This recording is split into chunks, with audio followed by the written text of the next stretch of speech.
2018 में जैक लाओ ने जब पब्लिकली बिटकॉइन गोल्ड प्रोजेक्ट को डंप किया था, उसकी होल्डिंग्स को यहाँ से हटाया था और अपने आप को सतोशी गोल्ड कहने पर उसने इस पूरे डीएनएक्स को बिटकॉइन गोल्ड डॉट ऑर्ग को रीडायरेक्ट करने के बाद उसमें अपनी जितनी भी बीटीजी की होल्डिंग्स थी उसे चुराया था। उसके बाद यहाँ पर लगातार इसमें पूरे इंफ्रास्ट्रक्चर को टारगेट किया था। हालांकि यहाँ पर एक बात समझने लायक ये थी कि इसकी जो टीम थी काफी ईमानदार थी और टीम लगातार इस पूरे प्रोजेक्ट पे उसके विजन और डेवलपमेंट के तौर पे काम कर रही थी। यहाँ पर इस पूरी टीम ने उस पूरे इकोसिस्टम को दोबारा से खड़ा किया और एक बेहतर स्थिति में लाया, जहां पर 2018 से लेकर 2020, 21, 22, 23 और 24 में इस पूरे प्रोजेक्ट ने कहीं ना कहीं अच्छे पॉजिटिव रिटर्न्स भी अपने निवेशकों को दिए थे। हालांकि क्योंकि अब जब बात करते हैं एक ऐसा प्रोजेक्ट ओनर जो पूरे क्रिप्टो प्रोजेक्ट को डंप कर देता है, उसमें से चीज़ों को खराब करता है अपने फायदे के लिए, अपने उन पूरी लालसाओं को पूरा करने के लिए उसको मिसयूज करता है। लेकिन दूसरी तरफ अगर टीम की सोच अच्छी है, विजन अच्छा है, तो प्रोजेक्ट कहीं ना कहीं स्टैंड कर जाता है। आज के दौर में बीटीजी गोल्ड को लेके काफी सारे यूजर्स इन्वेस्टर्स परेशान हैं। रीजन ये है कि इसमें रिसेंटली पिछले साल जो हैकिंग हुआ था उसके बाद से यहाँ पर जितने भी फंड्स थे वो कॉम्प्रोमाइज हुए थे, जहां पर इसे लिक्विडिटी रिजर्व्स के लिए फंडिंग नहीं मिल रही थी, जिसके चलते मल्टीपल जितने भी सेंट्रल एक्सचेंज थे, डेक्स थे जो इसे सपोर्ट करना चाहते थे, उन्होंने कुछ लेवल तक सपोर्ट भी किया। लेकिन जब चीजें हाथ के बाहर निकल जाएं, जब उस पर कोई कंट्रोल न हो, तब कोई अपना नुकसान क्यों उठाएगा। यही बात बीटीजी के साथ हुई है और बीटीजी गोल्ड कॉइन के बारे में आज के दौर में देखा जाए तो हर एक क्रिप्टो एक्सचेंज डेक्स से इसे बाहर करने की बात की जा रही है, लगभग बाहर कर भी दिया गया है और ट्रेडिंग पूरी तरीके से खत्म हो चुकी है।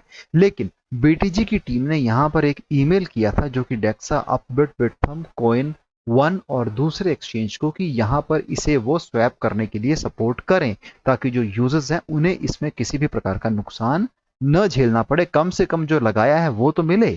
तो इस तरीके से जो टीम है इस पूरे इकोसिस्टम से जुड़ी है, लगातार इसमें वो उनकी कोशिश है कि कहीं ना कहीं जितने इसके निवेशक हैं, इन्वेस्टर्स हैं, उन्हें यहाँ पर इंसाफ मिले। और उसके लिए बिटकॉइन गोल्ड लगातार जिस तरीके से गिरता नजर आ रहा है, इसके रिजर्व्स में, लिक्विडिटीज में जिस तरीके से गिरावट देखी गई है, ये काफी चिंता का विषय है। हमें लगा था कि काफी लंबे समय से प्रोजेक्ट काम कर रहा है, लेकिन जिस तरीके से जो 2024 में इसमें हैक हुआ, जो स्कैम हुआ, हम स्कैम ही कहेंगे, और जिस तरीके से यहाँ पर इसके पास जो फंड्स हैं वो बिल्कुल निल रह चुके हैं, इसके चलते आज चीजें आप देख पा रहे हैं।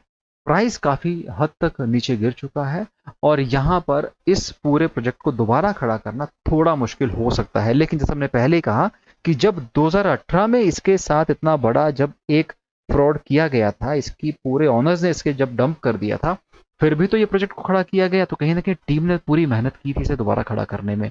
तो हमें लगता है कि अगर यहाँ पर टीम अपनी उस पूरी सोच के साथ, अच्छे विजन के साथ दोबारा काम करना चाहती है तो इसे खड़ा किया जा सकता है। रीजन क्या है उसके पीछे मैं आपको समझाता हूं। यहां पर अगर बिटकॉइन गोल्ड की बात की जाए तो सप्लाई बहुत कम रखी गई है। सप्लाई 17 मिलियन बीटीजी है।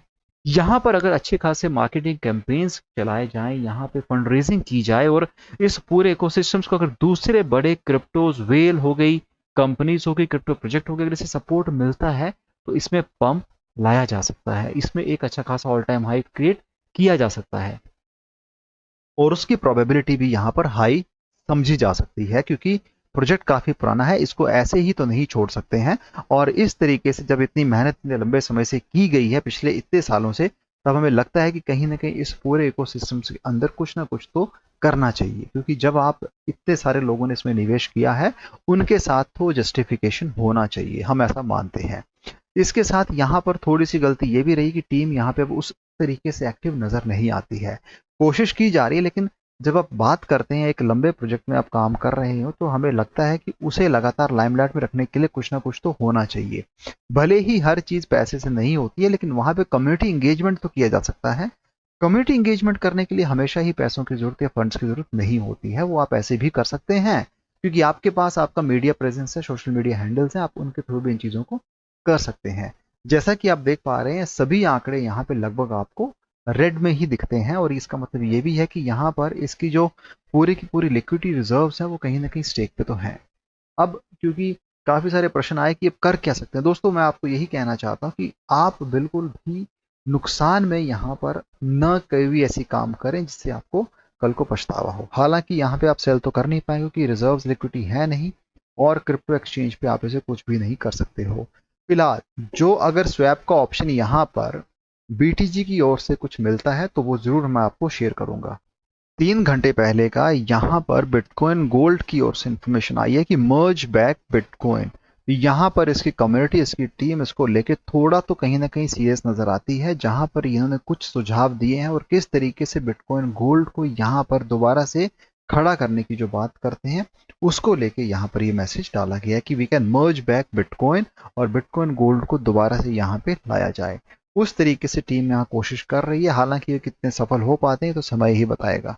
कुछ ऐसे हैं जो यहाँ पर इसे भी बाय करने की मंशा रखते हैं, उन्हें पता है कि अगर आज इस डंप से बाय किया जाए तो कहीं ना कहीं अगर कुछ कल को नई चीजें आती हैं तो वो सबसे ज्यादा पैसे वाले बन सकते हैं। और ऐसा ही होता है, चाहे स्टॉक्स की बात की जाए, क्रिप्टो की बात की जाए, हर कोई वेट करता है कि ऐसे डंप का जहां पर वो अच्छा खासा होल्ड कर सके या वेल बन जाए, फिर पूरे प्रोजेक्ट पे उसका ही कंट्रोल रहता है।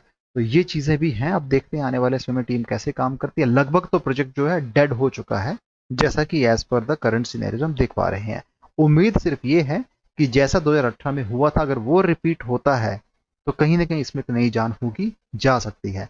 लेकिन उसके लिए 3 चीजें जरूरी होंगी। सबसे पहली होगी टीम का पूरा विजन, उसका का पूरा जो एफर्ट्स हैं इसे रिवाइव करने में। दूसरा, फंड रेजिंग करने में, मार्केटिंग करने में, प्रमोशन एक्टिविटीज करने में। और तीसरा, उस यूज केस को आप कैसे पब्लिक के सामने लाके दोबारा रीएक्टिवेट करते हो, दोबारा चीजों को उनके सामने रखते हो।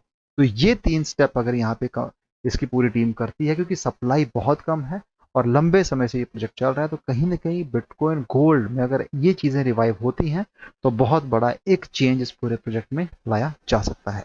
दोस्तों, हम उम्मीद करते हैं कि इसके साथ कुछ इंसाफ ही करेंगे, जो इसके पूरे निवेशक हैं, जो इसके पूरे यूजर्स हैं, उनके हक की बात की जाएगी और उनको ध्यान में रखते हुए डिसीजन लिए जाएंगे। कुछ नए अपडेट्स बिटकॉइन गोल्ड के बारे में आते हैं तो मैं आपको जरूर बताऊंगा। फिलहाल आज के लिए इतना ही है। उम्मीद पे ही दुनिया कायम है, तो भरोसा रखें और किसी के कहने पर भी उन बातों को, उन अफवाहों को सीरियस न लें। अपनी ओर से चीजों को समझें। क्रिप्टो में निवेश करने से पहले अपने फाइनेंशियल एडवाइजर से सलाह लें और उसी हिसाब से निवेश भी करें। हमारी रिकमेंडेशंस क्रिप्टो को लेके वैसी नहीं है, क्योंकि हम चाहते हैं कि सबकी अपनी जो इनकम है वो हार्ड अर्न इनकम है, काफी मेहनत से कमाया गया पैसा है। तो ऐसे ही हम नहीं चाहते कि आपका पैसा यहाँ पर बर्बाद हो। लेकिन क्योंकि काफी लोग ऐसे भी हैं जो नुकसान भी उठाते हैं और कुछ प्रॉफिट भी उठाते हैं, तो ये 2 पहलू हैं जो साफ चलते रहेंगे और ये कभी नहीं रुकने वाले हैं। तो दोस्तों, वीडियो पसंद आए तो चैनल को सपोर्ट कीजिएगा, वीडियो को शेयर कीजिएगा। Thanks a lot for watching this video. Have a great day ahead. Bye.